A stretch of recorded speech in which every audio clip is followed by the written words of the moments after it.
continuamos con estas sesiones de la Feria Virtual del Libro 2020, a las que nos ha obligado la pandemia a no poder hacer actos presenciales, que hubiera sido nuestro deseo. Y esta tarde en concreto contamos con una gran figura literaria en nuestra Feria del Libro, como es Antonio Filloni de la Guerra. La Biblioteca Pública del Estado y la Consejería de Cultura tenían previsto este año el poder celebrar un homenaje presencial, que queríamos que fuera pues, al aire libre y con gran participación de gente, con música, es decir, un importante homenaje a Antonio Filloni, que como sabéis todos ha sido recientemente Premio Nacional de Literatura del Perú, de poesía de Perú. Y esto, pues desgraciadamente, se nos fue un poco al garete con todo el tema de la pandemia. Lo realizaremos más adelante cuando las circunstancias nos lo permitan, pero no queríamos dejar pasar esta Feria del Libro sin tener un pequeño espacio que de alguna manera podamos hacer este homenaje a la obra poética de Antonio Filloni, ¿no? Esa era nuestra idea. Antonio Filloni es uno de los grandes poetas peruanos, ¿no?, de la historia. Eso es así. Es autor ya de casi 36 poemarios. Hablamos de más de 60 años escribiendo poesía. Sin duda, como digo, una gran figura literaria peruana que además vive entre nosotros desde hace más de 15 años. Ha sido profesor de literatura en nuestra ciudad durante casi 12 años y miembro del Instituto de Estudios Fruitier, ¿no? Para nosotros es un honor y un placer poder contar en esta Feria del Libro con este espacio dedicado a Antonio Filloni. Nos acompaña además para poder desgranar su obra y conversar sobre ella y profundizar en ella Miguel Ávila, como sabéis también es poeta, profesor de literatura en nuestra ciudad y bueno, y un buen conocedor de la obra de Antonio Filloni. Yo sin más doy la palabra a Miguel y Antonio para poder comenzar con este acto de la Feria del Libro. Antonio, tú me oyes bien, ¿verdad que sí? Perfectamente te oigo. Y yo también te veo, te oigo y te veo perfectamente. Además, te veo muy bien. Parece que este confinamiento, iba a decir, este arresto domiciliario que nos ha impuesto el virus monárquico, nos sienta de alguna manera bien. ¿Cómo te lo tomas? Casi puedo llegar directamente a ti y darte un abrazo, aunque en este caso concreto y lamentablemente tiene que ser un abrazo virtual. Efectivamente. Parece que el confinamiento nos pacifica. Estamos tranquilos y entonces por ahora estamos muy bien. Yo también te debo decir, Antonio, que nunca he trabajado tanto y hecho tantas cosas como durante este confinamiento. Yo creo que ya estoy rematando mis obras completas. ¿Tú también las estás rematando, Antonio? Sí, estoy trabajando en los libros inéditos que tengo y estamos preparando la reedición que va a ser de la plataforma virtual que se va a poder comprar en España, en Portugal, en toda Latinoamérica, porque Amazon no llegaba a Hispanoamérica. Y entonces ha surgido una empresa, Bibliomanager, que ya vende a través de la Casa del Libro y de una gran librería que hay en Sevilla, muy antigua, que es Proteo Prometeo. Sí, señor, conozco esa librería, una gran librería de Sevilla, que también la Proteo, creo, en Málaga. Bueno, ¿qué crees tú, Antonio? La primera pregunta que te hago es de obligado cumplimiento, por decirlo así, ¿no? ¿Tú crees realmente que esta cosa que está ocurriendo desde hace, ya parece que tiempos inmemoriales, nos puede cambiar en algo o vamos a volver otra vez a la andada? Como parece que va a ser así. Hombre, a mí me gustaría pensar que vamos a cambiar, que nos vamos a volver un poco más de la cultura asiática en ese sentido, de ser más disciplinados.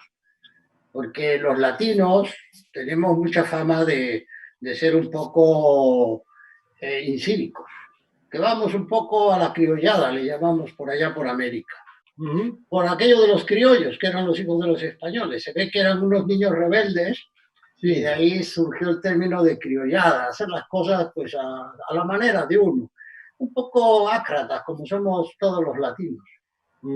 Mira, Antonio, una cuestión. ¿Tú consideras que el poeta de alguna manera es un visionario? Digamos que se anticipa directamente a la realidad de los hechos que en el futuro, y que el tiempo deja de ser tan relativo como parece que es.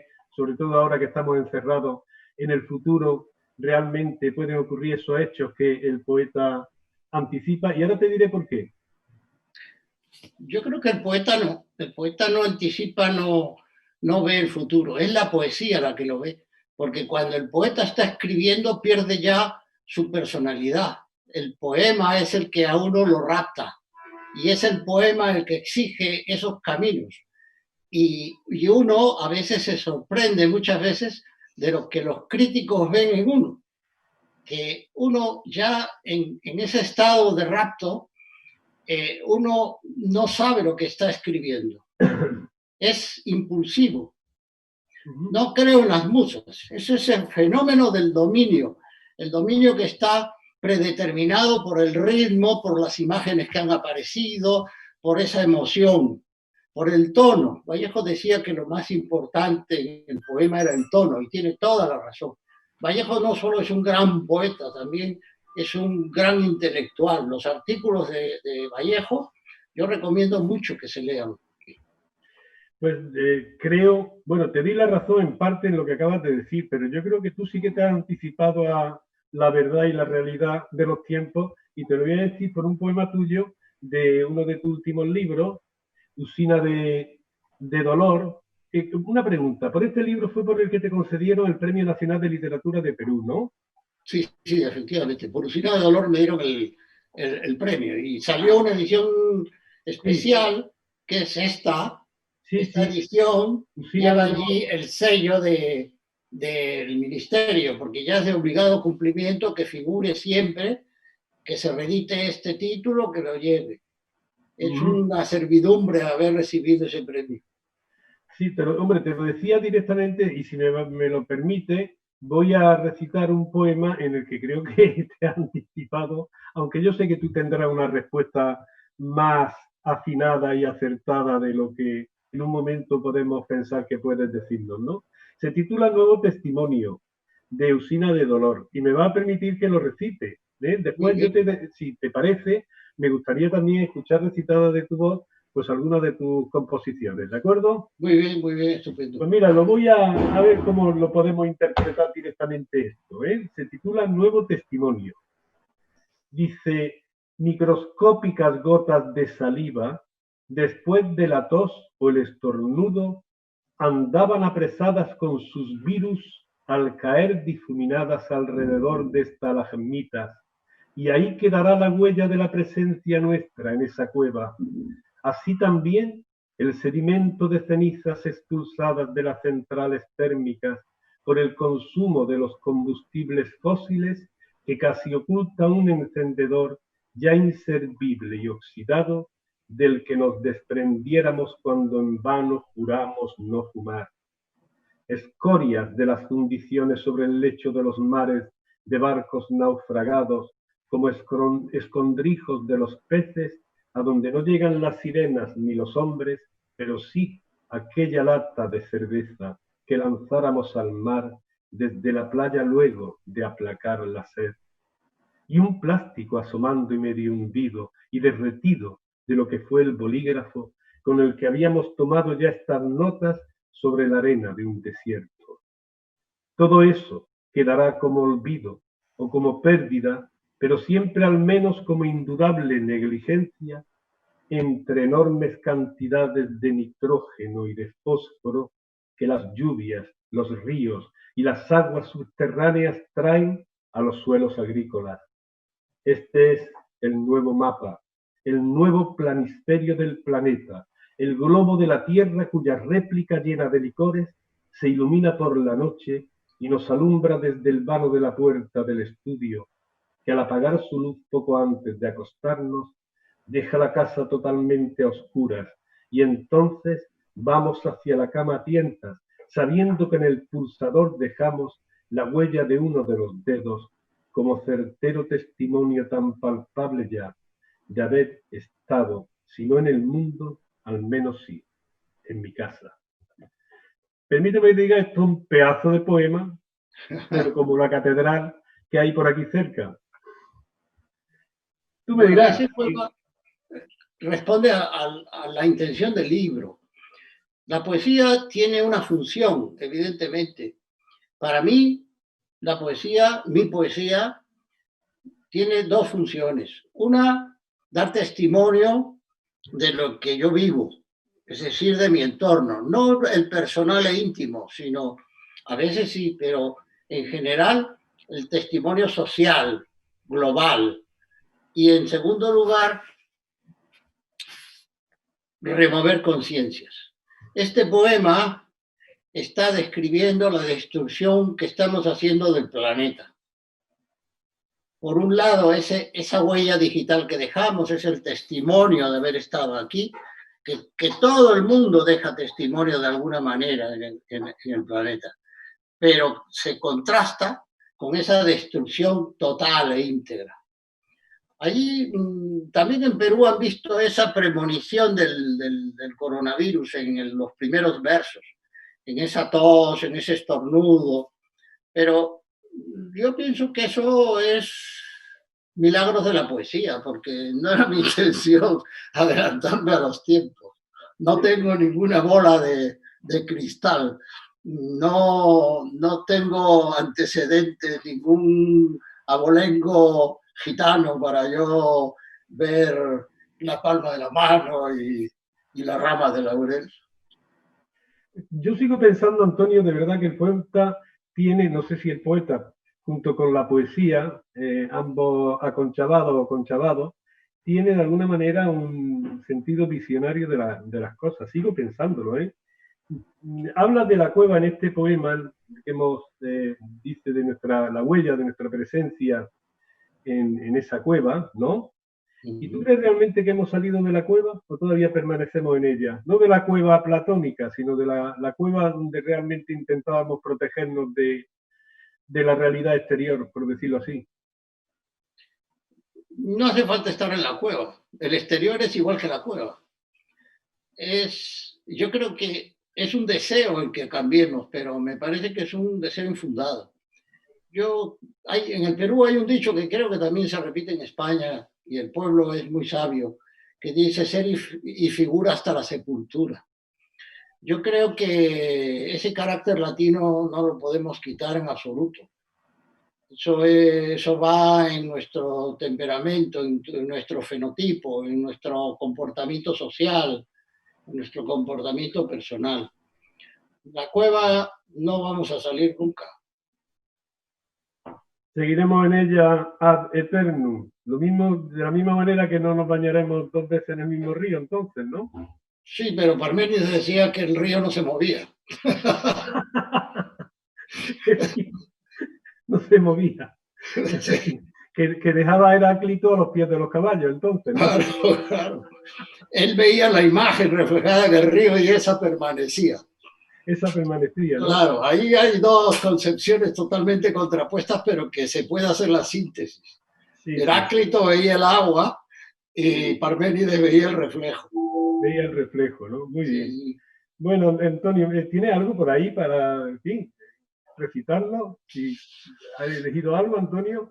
Bueno, vamos a ver del último libro, versión de Otorongo. Voy a leer el poema 16, que es bastante oriental. Y dice así: con maderas traídas del lejano oriente construí mi casa. Mi cama es como el alma del uyú, que descansa en la flor de los cerezos, de breve aparición en nuestra corta vida. Igual que Tao Yoamín amaba el crisantemo, de cuyas hojas así están hechas todas las paredes de mi cuarto, a mí, tras las ventanas que dan al patio y que jamás las abro, me seduce frente a la flor de la cantuta siempre un colibrí. Pero lo mismo que Sudunji siento que mi amada es la flor de loto, dormida siempre en una cuna de agua sobre sueños, ya sea como anhelo o bien como letargo, pero que caen ambos en un largo olvido. Muy semejante todo al tembloroso suelo de tablones de madera que soportan mis pasos inseguros al crujir, cuando la voy buscando a tientas, debajo, arriba, al lado, tras las cortinas, detrás de cada mueble, por todo el aire, dentro del cubo de la ropa sucia, que como antes ya nadie lava ahora, o entre las sábanas revueltas de la cama, sin hacer desde que ella se marchara. Este final del poema es muy típico de la poesía, es la ambigüedad. No sabemos por qué se va, porque ha muerto o porque esa relación ha terminado.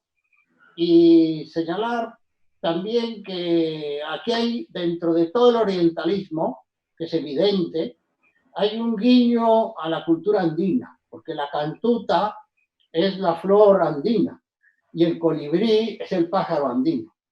Entonces, a pesar de eso salen las raíces de uno, a pesar de estar en un ambiente oriental. Y el otorongo es un felino también andino, ¿no? Tengo entendido. Sí, el otorongo es un animal muy fiero y muy huraño, no se le ve. No. Pusieron unas cámaras allí por la selva peruana y de pronto apareció el otorongo negro. Hay varios tipos de otorongo. El otorongo es una especie de puma, es muy fuerte, muy salvaje. Por eso es lo de la versión del otorongo. Porque yo he leído de versión del otorongo el poema más light que tengo, porque los demás poemas son bastante más fuertes. No te cortes, Antonio, vivimos en un país libre y democrático, nos podemos expresar con absoluta libertad. Tú fíjate el otro día, la gente salió a la calle y con absoluta libertad y alegría, como si fuera, que te digo yo, el Mundial de Fútbol, pues se dedicó a reivindicar eso por lo que tanto luchan y luchamos los poetas, que es la libertad, ¿verdad que sí? Bueno, la libertad está supeditada a la supervivencia, a la sobrevivencia. Entonces, cuando se recorta la libertad constitucionalmente, democráticamente, hay que aceptarlo. Son las leyes, las reglas del juego que nos hemos dado o que nos han dado. Yo sí me las di porque soy muy viejo, pero la mayoría de la población ya no tiene ningún vínculo con la Constitución. Habría que hacer un nuevo juramento. Sí, estoy plenamente de acuerdo contigo. Y volviendo al otorongo, de alguna manera el poeta es como si dijéramos el trasunto, la transferencia del otorongo, ¿no? A la mente, a la emocionalidad del poeta. De alguna forma representa el símbolo de la dependencia, de la rebeldía, de la libertad que se da en el auténtico poeta. La rebeldía y la libertad, efectivamente. Es la versión del otorongo, quiere decir la voz de ese otorongo, que está dando su versión del mundo. Y de un mundo bastante vinculado al Perú, aunque generalmente puede aceptarse en todo el mundo, pero hay muchos guiños hacia el Perú. No solamente así simbólicos como la cantuta o el colibrí, se nombran personajes directamente muy ligados a la historia del Perú, reivindicativa, como son González Prada, el mismo Vallejo, Mariátegui, Arguedas, José María Arguedas, no el boliviano, nombrando pues a los grandes poetas, novelistas, ensayistas que ha tenido el país y que siempre han reivindicado estos autores el progreso, la libertad, la democracia y los avances sociales. Es decir, que de alguna manera también el otorongo lo que hace es denunciar la devastación que hemos llevado al mundo, ¿no? No solamente la devastación medioambiental, sino también la devastación humana en la que estamos inmersos, ¿no? ¿Cómo lo ves tú eso? Sí, eso, el otorongo allí, mi otorongo está contestando no solamente a un problema de la naturaleza, que eso ya venía en Usina de Dolor, que por cierto, Usina de Dolor, usina es un término un poco arcaico, un poco frecuente, que es fábrica de dolor. Y es el mundo el que es esa fábrica de dolor. En versión del otorongo es ya la voz salvaje que está reclamando un mejor mundo, pero no solamente lo natural, que eso era Usina de Dolor, está reclamando un comportamiento más ético. El Perú tiene actualmente, digamos que puede tener hasta 5 o 6 presidentes en la cárcel, presidentes de la República. Uno no está en la cárcel porque cuando lo iban a meter a la cárcel se suicidó. Otro no está en la cárcel. ¿Era Alan García quizás? ¿Cómo? Alan García. Efectivamente, Alan García de un partido populista que se llama el APRA, Alianza Popular Revolucionaria Americana, que fundó ella de la Torre. Y el otro presidente es Toledo, Alejandro Toledo, que está reclamado, vive en Estados Unidos, y cuando lo iban a extraditar vino el cierre de fronteras por el coronavirus. Así que el coronavirus no ha llegado mal para todo el mundo. Alguien le agradece muchísimo el no estar ahora en la cárcel, que por cierto las cárceles en el Perú están creando motines enormes porque las condiciones sanitarias no son las más propicias para sobrellevar el coronavirus. Recientemente he releído Conversación en la Catedral del inefable Mario Vargas Llosa, sí, ¿no? Con la sí. diferencia, lógicamente, de ideología cuando él da a luz de esta extraordinaria novela, que es un diálogo prácticamente continuado, Sí. Y refleja ahí concretamente la realidad del Perú de aquellos años. Me parece que el libro lo publica en el 69, o de los años 60, cuando empieza a escribir y tal. ¿Tú crees que la realidad del Perú actual tiene de alguna manera un referente idéntico a lo que fue entonces? Yo como referente de la realidad peruana no nombraría tanto la Conversación en la Catedral de Mario, sino más bien 7 ensayos de la realidad, de interpretación de la realidad peruana de José Carlos Mariátegui. Esos 7 ensayos van abordando el problema agrario, incluso hasta la literatura. El último ensayo es el proceso literario. Eso se lee y es el Perú actual. El Perú cambió radicalmente con el golpe de Estado del general Velasco Alvarado, porque ahí dio una sensación de que todo el mundo recuperaba su dignidad.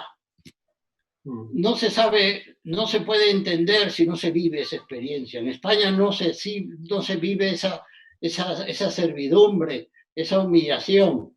Yo tengo una anécdota que me hizo ver y comprender ese problema de los que no eran blancos, de los que no eran oligarcas en el país. Yo en el año 63 me apunté a los campos de trabajo universitarios, en pleno régimen franquista. Yo estudiaba en la Complutense. Y estuve a pico y pala, porque iba a ir con un amigo y yo le pedí para ir a las minas, y él, que era andaluz, me dijo que eso era muy incómodo. Y acabamos en Córdoba en unas excavaciones arqueológicas. Y yo me pedí el trabajo no de estar con la brochita quitando polvo a la cerámica, sino estar desbrozando el campo a pico y pala para ver lo que era ser un trabajador de manos callosas. Y cuando terminamos y nos pagaron, nos fuimos a celebrarlo al Parador de Córdoba. Y al entrar ya duchado, bien vestido, ya no con el mono de trabajo, ya no lleno de polvo hasta las pestañas, me encontré con una gran alfombra en la entrada del Parador. Y lo que hice es quedarme quieto y rodearla para no pisarla. Yo había asumido mi condición de proletario, de trabajador. Cuando yo había pisado alfombras, harto estaba de pisar alfombras en mi vida, porque mi familia es de la oligarquía peruana. Ahí yo comprendí el tema. Bueno, eso cambió con Velasco Alvarado. Pero después de Velasco Alvarado vino el tema de Morales Bermúdez, que todos los pasos que había dado de socialización del país los retrotrajo Morales Bermúdez. Pero lo que no pudo es evitar que la gente se aferrara a su dignidad humana y ya no se doblegara, no se humillara, porque nadie es más que nadie. Esa es mi radiografía que hago. Por cierto, la catedral no es la Catedral de Lima, es un bar. No sé. Es un bar que está cerrado ya, pero que queda al fondo de la avenida Alfonso Ugarte, cerca del río Rímac. El río Rímac es lo que le da el nombre a la ciudad, porque la ciudad, cuando la funda Pizarro, se llama Ciudad de los Reyes. Pero todo el mundo nunca hace caso de los nombres. En Madrid nadie llamaba la avenida José Antonio, sino la Gran Vía. Lo mismo en Lima, todo el mundo decía el Rímac, de ahí dio el Lima. Sí, pero después llegó Fujimori con las rebajas, ¿no? Bueno, Fujimori es un caso aparte. Fujimori es un hombre que nació en Japón, aunque él diga que no, de nacionalidad japonesa. Argentina permite que sean presidentes extranjeros, pero el Perú no. O sea que mintió. Pero él era callado, como todo oriental, y su rival en las elecciones era Mario Vargas Llosa. Y Mario Vargas Llosa, intelectual, muy inteligente, yo lo reconozco, en la televisión dio una verdadera lección magistral de economía, diciendo en plena crisis que nos había dejado el señor Alan García, este que se suicidó, llevó a la ruina al país económicamente porque había una inflación del 1000% y hasta del 1000×10. La gente cobraba su sueldo y lo cambiaba en dólares para evitar la devaluación automática e inmediata del día siguiente. Entonces, Vargas Llosa dijo que había que hacer que los precios subieran al máximo y que luego bajaran según la oferta y la demanda. Eso fue su suicidio político. Fujimori no dio ningún programa. Ganó las elecciones gracias a Mario Vargas Llosa. ¿Y qué hizo? Aplicar el programa de Mario Vargas Llosa porque ni siquiera tenía programa.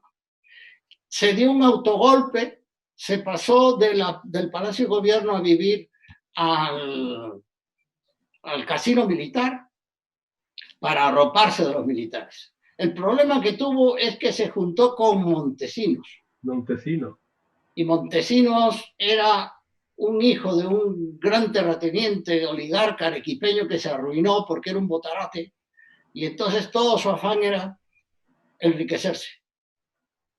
Y ahí empezó toda la corrupción, ahí empezaron los paramilitares, las matanzas indiscriminadas.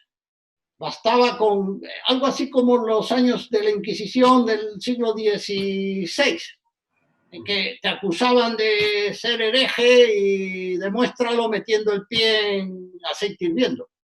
Si te quemas, es que eres culpable. Pues algo parecido. Te acusaban de senderista, te acusaban de terrorista y Santas Pascuas. Y luego vino el narcoterrorismo. Si me dejáis... Mira, recientemente tú has estado... Sí, dime, José. Me gustaría hacer una pregunta. Volviendo un poco al tema poético, Antonio, durante mucho tiempo, muchos críticos han hablado de una cierta insularidad de tu obra poética, hablando fundamentalmente de su originalidad en el sentido de que quizá por tu largo extrañamiento, tu largo exilio de Perú, pues has desarrollado un lenguaje poético propio, distinto del de otros poetas peruanos. ¿Tú qué opinas de esa cuestión? Y también me gustaría un poco que nos definieras un poco tu poesía, ¿no? ¿Cómo la ves tú? Sí. Eso es un juicio de José Miguel Oviedo, que hizo una antología, Estos 13, que me incluyó, y hablaba de que yo era un marginal. Luego llegó otra antología y estudio sobre la generación del 70, a la cual fui incluido indebidamente, porque yo no soy del 70, yo soy anterior. Y allí me hablaba de insular, porque Oviedo me hablaba de marginal. Y luego Melis, últimamente, un gran peronista, Antonio Melis, ya fallecido, que era catedrático de la Universidad de Siena, hablaba de que mi poesía era totalmente insólita en el campo de la literatura hispanoamericana. Yo creo que eso se debe, por un lado, a ese alejamiento, porque yo creo que el trabajo del poeta es un trabajo silencioso y solitario.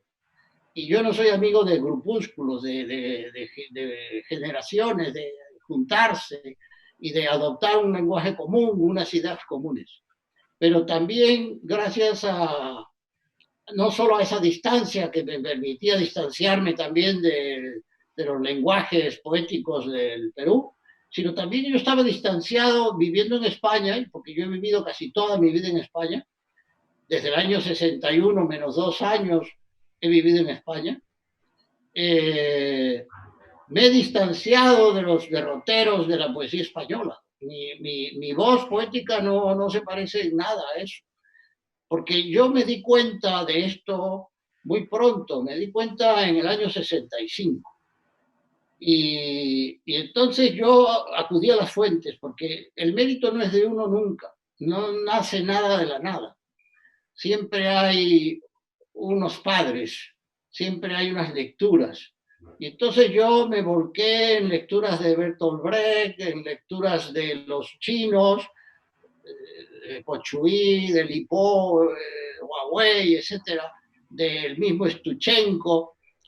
Y luego también hice lecturas clásicas españolas, Quevedo, Garcilaso, pero no imitándolo, sino diciendo si este era el temperamento, porque yo hice muchísimas lecturas de historia. Entonces yo tengo una gran formación histórica porque yo no podía dar literatura sin darle los contextos a los alumnos. Y entonces al final yo había estudiado filología románica con La Pesa, con Damaso Alonso, eran otros tiempos en la Complutense. En la Autónoma estudié historia yo. Y estoy también titulado en historia moderna y contemporánea. La razón fue que yo ya la medieval la dominaba mucho porque me gustaba mucho la historia medieval. Y la antigua no es necesaria porque literatura la antigua la literatura es griega y romana, no es castellana. El castellano surge en la Edad Media. Entonces todo eso a mí me dio una voz diferente porque yo lo que no hacía era imitar lo que hacía Quevedo, por ejemplo, sino decir, si Quevedo en plena barroco, en plena España convulsa, perseguidos, etcétera, etcétera, hace esto, yo ahora, ¿qué tendría que hacer? Entonces, estar un poco atento, un poco la revolución también de Wordsworth y Coleridge, que traen el romanticismo con sus baladas líricas. Todo eso me hacía a mí reflexionar. Y por eso soy inclasificable. A mí no me saben dónde poner. De hecho, me han puesto en el 70, cuando yo en el 65 ya había publicado, en el 66 Aguilar me había metido en su antología, en el 67 la editorial Aguilar también me había metido en su antología. Yo había publicado ya un libro en el año 67, es decir, yo ya tenía vuelos como para eso. ¿Qué pasó? Que me dieron el premio Poeta Joven del Perú, que es un premio muy importante. ¿Por qué? Porque se da cada 5 años a un poeta menor de 30. El Adonais se da todos los años a un poeta menor de 35. Es muchísimo más difícil, se te pasa el arroz inmediatamente. Es más difícil obtener el poeta joven. Y eso a mí me marcó. A mí no, a los demás les marcó hacia mi figura el que yo fuese ganador del 70. Me dijeron, generación del 70. Pero a mí eso me da igual porque yo no le doy importancia a las generaciones. Yo creo que nadie se pregunta, cuando yo era profesor yo no me preguntaba de qué generación era el Marqués de Santillana, ni de qué generación es Quevedo. La literatura hay que estudiar individualmente a los poetas, con sus conexiones sociales que son más importantes que sus conexiones con otros poetas. Salvo que sea el caso, por ejemplo, de Blas de Otero, que de broma le decían a Ángela Figueras, le decían a Blas le decían Ángela Figuera mente humano. Figuera mente humano. Antonio, volviendo a versión de Lotorongo, hay una parte en la que le enmienda la plana, de la enmienda, quiero decir, al mismo Shakespeare. Te has atrevido a enmendarle la plana a Shakespeare, a los sonetos exactamente 44 y 61 de Shakespeare, de los 100, me parece, 16 sonetos que Shakespeare dejó escritos. ¿Cómo es eso? ¿Cómo te atreviste a tan osada actitud? Bueno, en literatura se han hecho muchas versiones. Quevedo tiene poemas personales como si fuesen poemas suyos y son traducciones, son versiones. Yo no le enmendé la plana a Garcilaso, le enmendé la plana a las versiones castellanas de Garcilaso, que es distinto. Bueno, me refería más que a Garcilaso, a Shakespeare, tengo entendido. Perdón, sí, me he confundido. Me estoy refiriendo a Shakespeare, sí. Sí. Es que Shakespeare me retrotrae a Garcilaso de la Vega y a Cervantes, porque murieron el mismo día. Exactamente. El mismo año, el mismo mes. Todos murieron en el mismo, los tres murieron, porque me estoy refiriendo al Inca, Garcilaso de la Vega, el de Montilla, el que está enterrado en Córdoba. Me sugirió una versión que leí de traducción, una versión de versiones. Y entonces yo, pues, me atreví a dar mi opinión. Eso fue lo que ocurrió. Porque de hecho allí meto la Edad Media. Mas que se fizo aquel García Muñoz, a dó estarán sus numerosas huestes, en la siaga emboscada de la muerte. Cayeron todos y hasta el día de hoy han sido vagamente recordados tan solo por aquel a quien mataron. ¿Esto qué alude? Porque mi poesía también es muy culturalista. Si no se entiende, pues vale, porque la musicalidad, lo que sea, pues te puede gustar. Pero si se entiende, pues ya es mejor. Jorge Manrique murió al pie del castillo de García Muñoz. García Muñoz era un noble porque hubo una guerra civil. La guerra civil no es solamente la de Franco. España ha tenido muchísimas guerras civiles. Y no solamente la de los carlistas. También está la de Isabel por el trono de Castilla. España no existía en ese tiempo. Cuando Alfonso X habla de la historia de España, se está refiriendo a Hispania como terreno, como territorio, como toponimia, es decir, a la península ibérica se refiere. Nadie pensaba en España. España, español no es castellano, español es francés. Son los franceses los que ven esa unidad y dicen español. Dime un gentilicio que acabe en ol. No existe. No existe. Alcohol no es un gentilicio. Entonces, ahí hay un guiño medieval, ahí hay un guiño de cómo García Muñoz pasa al anonimato y Manrique, que es este que matan, es el que va a perdurar. Porque él es famoso solamente porque sus huestes mataron a Manrique, a Jorge Manrique. Es un guiño a Manrique. Bueno, volviendo a tu poesía y tal, hay una pregunta que te quiero hacer que parece que es muy tópica, pero que a veces uno no sabe cómo responder. A mí me la ha hecho en alguna que otra ocasión y francamente me ha costado sangre, sudor y lágrimas intentar dar una respuesta medianamente, digamos entre comillas, válida, si que se puede utilizar ese término. ¿Qué es para ti y qué significa para ti la poesía? Para mí, la poesía ha significado varias cosas, porque el primer encuentro con la poesía fue muy de pequeño, una actuación que hubo en el Teatro Municipal de Lima que me llevaron mis padres y salió un declamador a declamar un poema que yo quería saber de quién es y nunca lo he sabido, porque me contaban luego a mí, el ama de llaves que teníamos en casa, el Aya, me contaba que yo siempre repetía esos versos, ay, mi borriquito, ya se murió mi borrico, etcétera. Eso me impresionó terriblemente. Eso fue un encuentro emocional que tuve con la poesía, pero se me borró al instante. Seguramente comí un plátano y me gustó más el plátano. Pero ya en tercero de media, en tercero de secundaria, con una carrera de 5 años era allí, con 14 años, en el año 58, ya tuve contacto con la poesía como lector y me cautivó. Me cautivó emocionalmente la sonoridad, la belleza. Y ya poco a poco, desde entonces, escribí poesía, desde entonces leí poesía y desde entonces viví para la poesía. Pero también fue un encuentro con la poesía sumamente superficial. Ya con el tiempo he ido viendo que la poesía es más que esa emoción sonora, de esa emoción de imágenes que te presentan, sino que también hay un discurso cultural, hay un discurso social, hay un discurso semántico. Por supuesto que el fonético es muy importante. Y luego ya, pues aquello que hemos nombrado del tono, etcétera, etcétera. Y la función que decía antes, todo poeta es libre. Hay quien escribe para divertir, hay quien escribe para pasarse el rato. La poesía es como un caramelo que te endulza la vida, pero ese caramelo de pronto, de tanto chuparlo, ya llegas al hueso, ya llegas al núcleo y ya eso es hiel, eso ya no es miel, eso es hiel, eso es una servidumbre. Ya respiras poesía, piensas poesía, sientes poesía, vives poesía, y entonces eso ya es una tortura.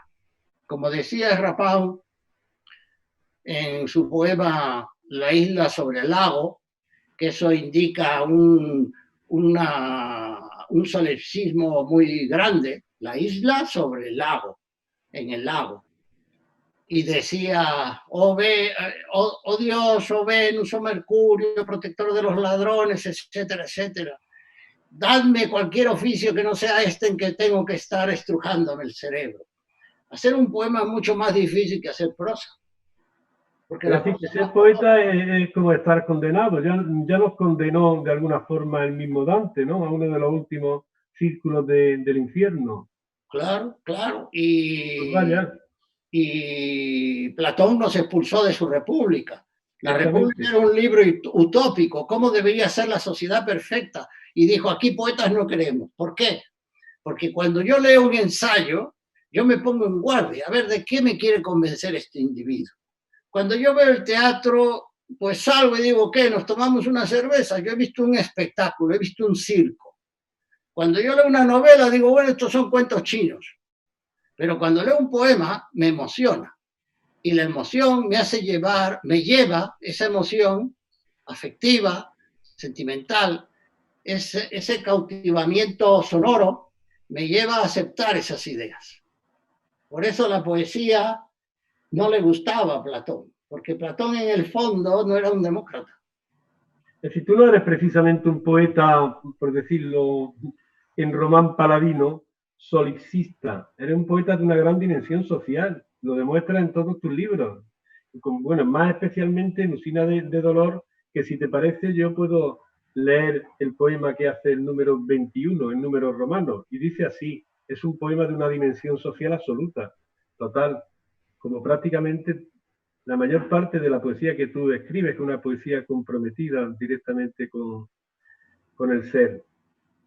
Buscando pan hasta debajo de las piedras, sacando pan del fondo de los basurales, pero después trenzando fuerte el hilo fúnebre que me ata siempre, umbilical, al hueso de una fosa, hasta lograr que sea ya una soga gruesa para salir del pozo seco en el que estamos todos desde que nacemos.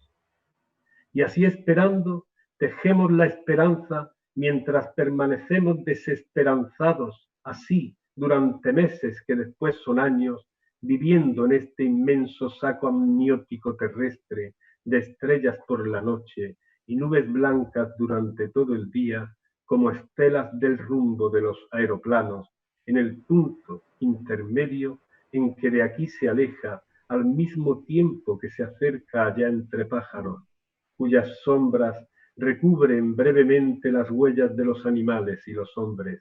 Aquí abajo en el lugar del óbito, en donde queda al menos el consuelo en la ceniza o en el polvo de haber vivido entonces aún desconsoladamente. Claro, esa ética la tengo yo de mis lecturas de Vallejo, de mis lecturas de José María Arguedas y de Mariátegui. Pero además de mis experiencias desde niño, porque mi abuelo paterno tenía una gran hacienda de algodón en el sur de Lima, en Ica, concretamente en el Valle de Chincha. Era dueño de prácticamente casi todo el valle. Y mi abuelo materno tenía una hacienda en el norte, en el Valle de Virú, cerca de Trujillo. Y yo veía ahí las injusticias sociales, las injusticias económicas. Entonces, mi hermano también las veía, pero eso va en el temperamento de uno. Yo era más sensible siempre. Si no, ¿de qué iba a estar yo repitiendo ahí mi borriquito? Ya se murió mi borriquito.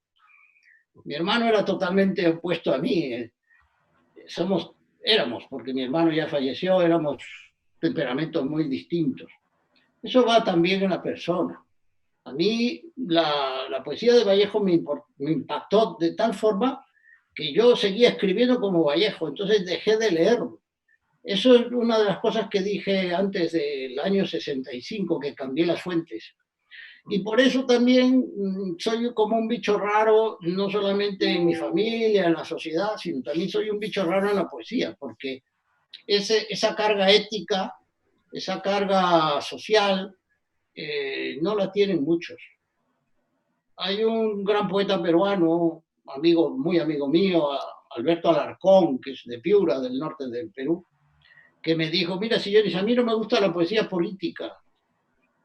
Yo jamás he gustado de esa poesía social, de esa poesía comprometida. Sin embargo, la tuya sí me gusta. ¿Cómo lo consigues? Y claro, se creó una expectación porque había mucha gente ahí. Y yo, después de estar un tiempo callado, así como reflexionando, le dije, pues mira, francamente te diré que con mucho esfuerzo. No le vendí La burra coja. el truco. Pero el truco es ese, el truco es la emoción. Sí, es emoción. Si tú me preguntas qué es poesía, es emoción. No es otra cosa. Sí, sí, sí. Hay emoción malo. Sí. Después Sí, de... pero mira, quizá a lo mejor conviene conmigo, Antonio, que como afirmaba Paul Valéry, creo que era Paul Valéry, el primer verso del poema lo conceden los dioses y después uno pues lanza la caña y tira de sedal, ¿no? ¿Cómo lo ves tú eso? ¿Tú crees realmente, a ti te viene lo del primer verso? Es decir, que es como una especie de revelación, de anticipo de lo que ha de venir después. Así como cada maestrico tiene su librico, cada poeta tiene su sistema. Y incluso un propio poeta puede tener varios sistemas. Hay poemas que lo que me surge a mí es el tema. Y entonces yo intento acomodar, llevarlo eso al lenguaje, esa idea. Me surgen ideas, porque la rima no es solamente rimar fonemas al final de verso. Hay rima de imágenes, hay rima de sentimientos, hay rima de emociones, hay rima de todo. Rima es repetición, nada más. Esto, a veces puede surgir un primer verso, pero ese primer verso no es el verso 1 del poema. Ese puede ser el verso final. Y tú tienes que construir el poema para llegar ahí. Pero te ha salido un verso brillante. De los dioses no sé, porque no los conozco. Eso es fruto de la casualidad, del instinto. Yo creo que fruto de uno mismo. Otro que decía eso mismo creo que era Rilke.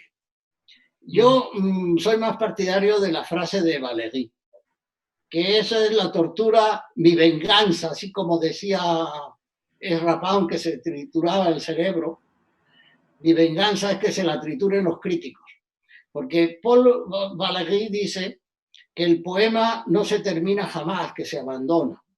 Lo que quiere decir es que la perfección no se va a conseguir nunca. Yo reviso y reviso mis poemas, porque me doy cuenta después de que falta algo, de que sobra algo, de que hay que cambiar algo. Y eso a los críticos les mata.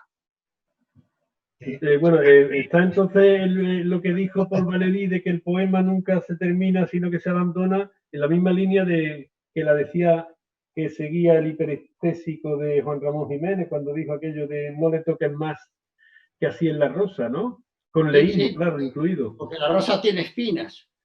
Juan Ramón Jiménez es un gran poeta. Es un gran poeta. Ahí es otro error de los críticos y de los profesores que siguen a la crítica. No hay una deshumanización de la poesía. Cuando Juan Ramón Jiménez dice inteligencia, dame el nombre exacto de las cosas, eso no es frialdad, eso no es deshumanización que dijo Ortega. Todo es humano. Incluso si yo digo X es igual a A cuadrado más B cuadrado, eso es humano. El problema en la distancia, la diferencia entre un matemático y Juan Ramón Jiménez es que cuando dice inteligencia, dame el nombre exacto de las cosas, ahí está la emoción.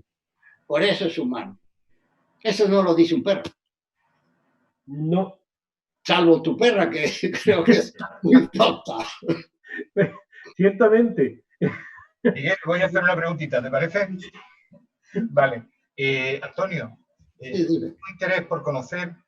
Yo sé que cuando al terminar tus estudios volviste a Perú, trabajaste en el gobierno de Velasco Alvarado, en concreto el Instituto Nacional de Cultura, creo que llevaste la editorial del instituto, un poco trabajaste en los aspectos culturales del gobierno revolucionario de Velasco Alvarado, y vas a dimitir a la llegada de Morales Bermúdez. Y me gustaría conocer un poco cómo fue ese tiempo, tu trabajo en el instituto, tu gestión cultural. Tengo interés en conocer ese periodo de tu vida. El proceso revolucionario enlaza con toda esa experiencia que yo tuve en Córdoba que he descrito, de que yo veía la realidad peruana no solamente en mis vivencias, sino también en las lecturas de Mariátegui, en esos 7 ensayos de interpretación de la realidad peruana. Y yo veía que el Perú era muy injusto. Entonces, cuando surge ese gobierno, pues yo me pliego inmediatamente a él. Cuando llego al Perú de vuelta, después de haber realizado mis primeros estudios en la Complutense en filología románica, yo me encuentro que casi nadie apoya a Velasco Alvarado. Y esa es la razón por la cual va a caer él. Dentro de las propias Fuerzas Armadas, ni siquiera el propio ejército lo apoyaba. Ya no digamos la aviación, que tiene un tinte burgués, de clase media, y menos aún la Marina, que es muy aristocrática y que era oligárquica. Pero tampoco lo apoyan los prochinos ni los trotskistas. El APRA tampoco. No lo apoya, por supuesto, la oligarquía y los partidos de derecha. Entonces, el único partido que lo apoyaba era el Partido Comunista del Perú. Pero, paradójicamente, el Partido Comunista del Perú era estalinista y había destruido el Partido Socialista de Mariátegui. Mariátegui había formado un partido socialista, y para que entendamos lo que es Mariátegui, decía peruanicemos el Perú. Mariátegui decía creación heroica, ni copia ni calco. Entonces él estaba frontalmente en contra del estalinismo. Él decía que había que hacer un socialismo, unas reformas peruanas desde el Perú, desde sus propios parámetros. ¿Qué es eso? El gran error de hoy de muchos, que prefiero no nombrar quiénes, pero que hablan de las democracias como si fuese una importación, como si estamos importando chocolate. La democracia norteamericana no tiene nada que ver con la democracia que tenemos ahora en España, o la democracia francesa, o la democracia... Y por último, la democracia tiene muchos problemas por resolver. Entonces, yo empecé a trabajar allí. ¿Por qué dimití? ¿Cuál fue el enfrentamiento? Cuando va a haber un golpe, cuando va a haber un cambio brutal, por ejemplo, que hemos tenido nosotros del paso del franquismo al posfranquismo y del posfranquismo al neofranquismo, porque esa es mi visión de la historia de España, desde el año 36, aquí hubo un franquismo, luego hubo un posfranquismo y ahora estamos en un neofranquismo, en unas intenciones de volver a muchas cosas de Franco. Allí en el Perú pasaba lo mismo. Cuando va a venir el golpe de Morales Bermúdez, que va a destruir todo lo del plan Tupac Amaru de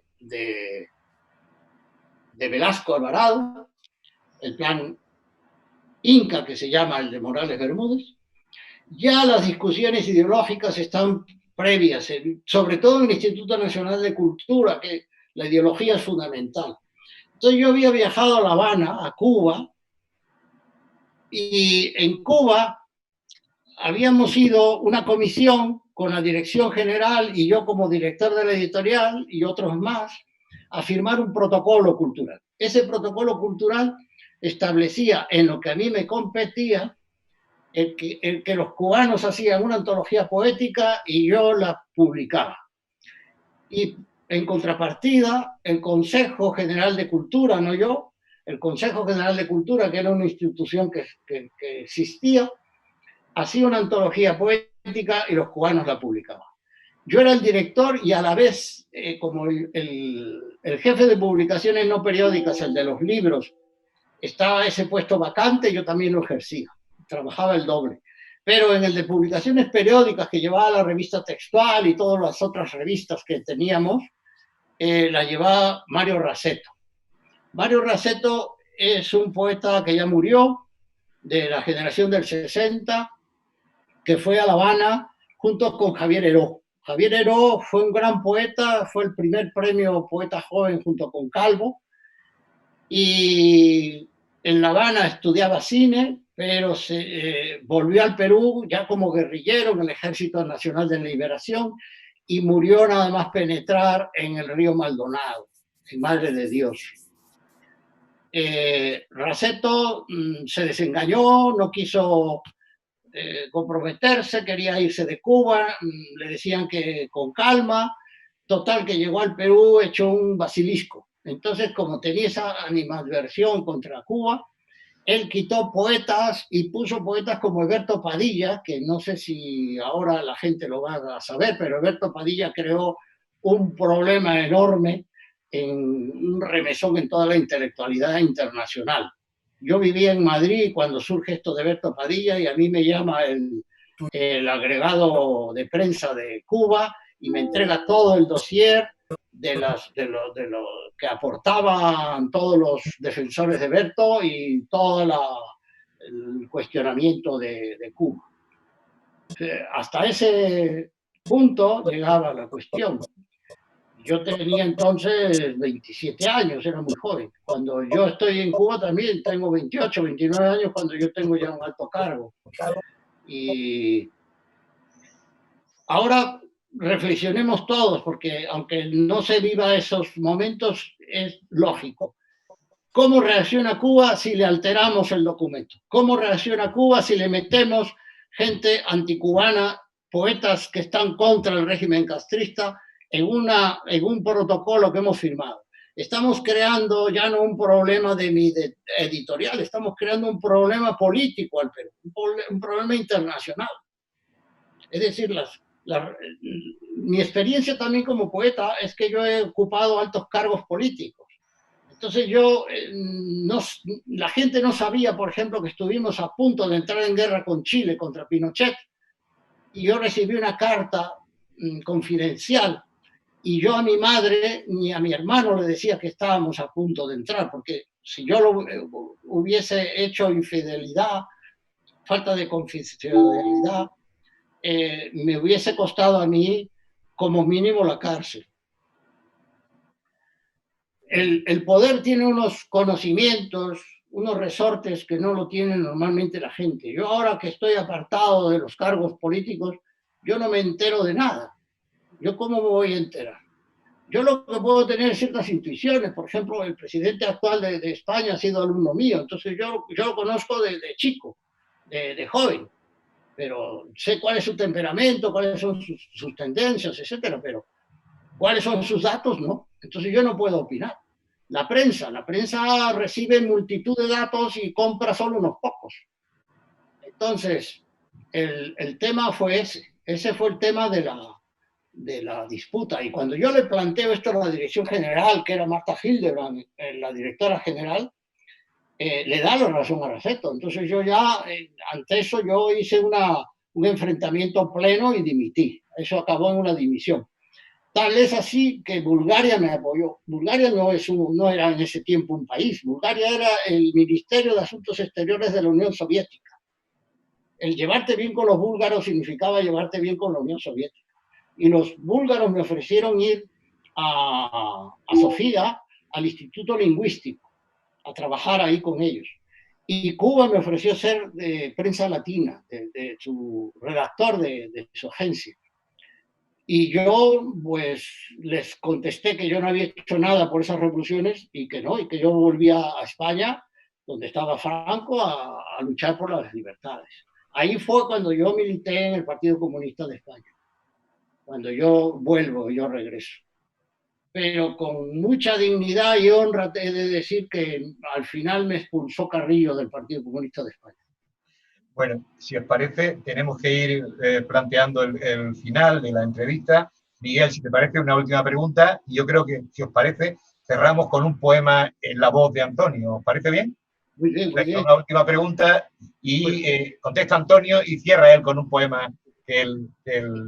¿Vale? Perfecto. Pues mira, Antonio, precisamente estaba pensando en un libro que me ha impactado, por decirlo de alguna forma, me ha emocionado bastante, que es Victoriosos Vencidos. Es una obra que creo recordar que publicaste en el 2016. ¿Está dentro de tus obras completas las que publica Hipocampo?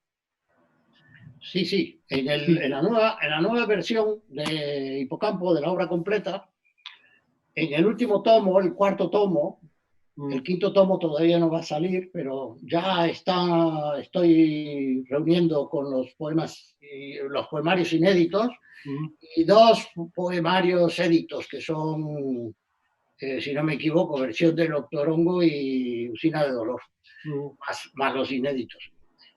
Victoriosos Vencidos efectivamente es un libro que va surgiendo aproximadamente del año 12 para acá, o un poco antes quizá.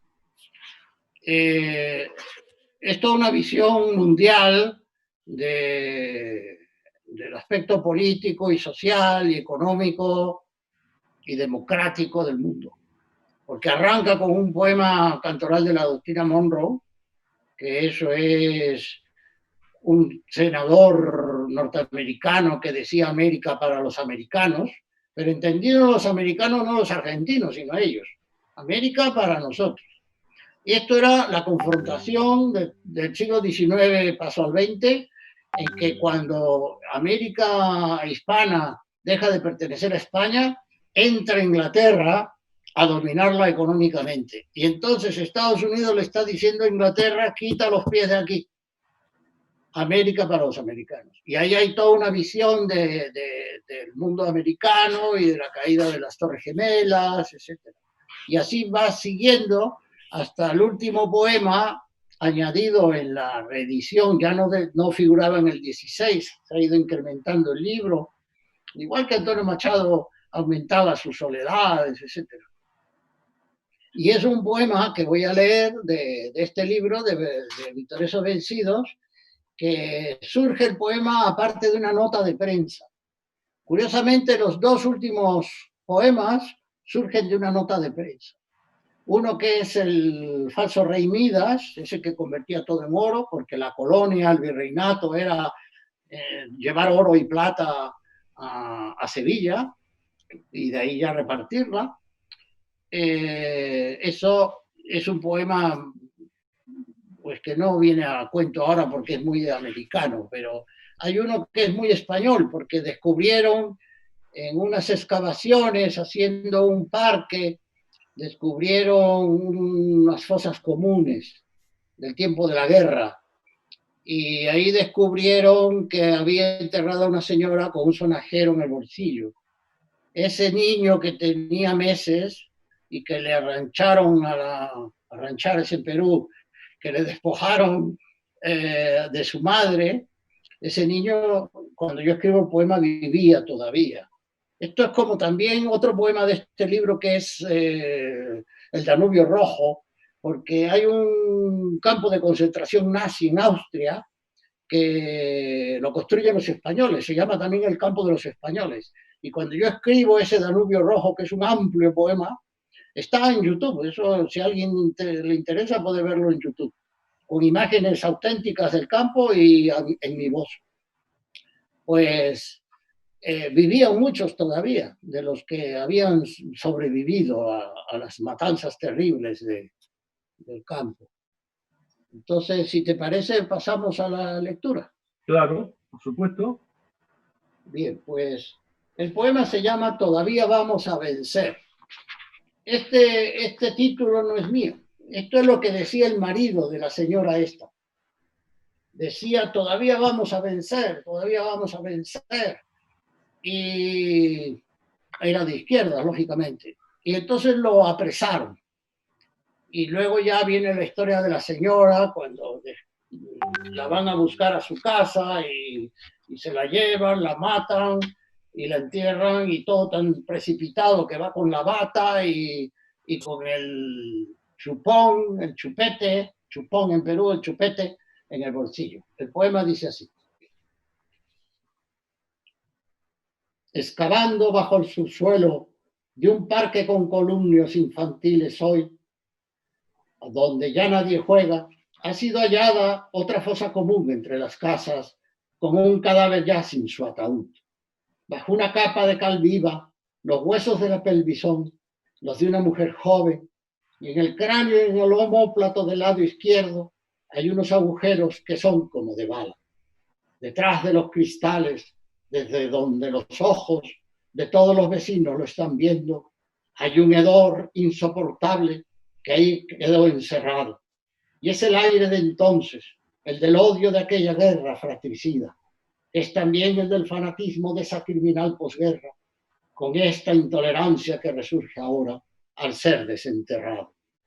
Catalina Muñoz Arranz sigue siendo la madre de 4 hijos, como la costra que se arranca de una herida, quedando al aire y ahí se infecta, se pudre y se gangrena.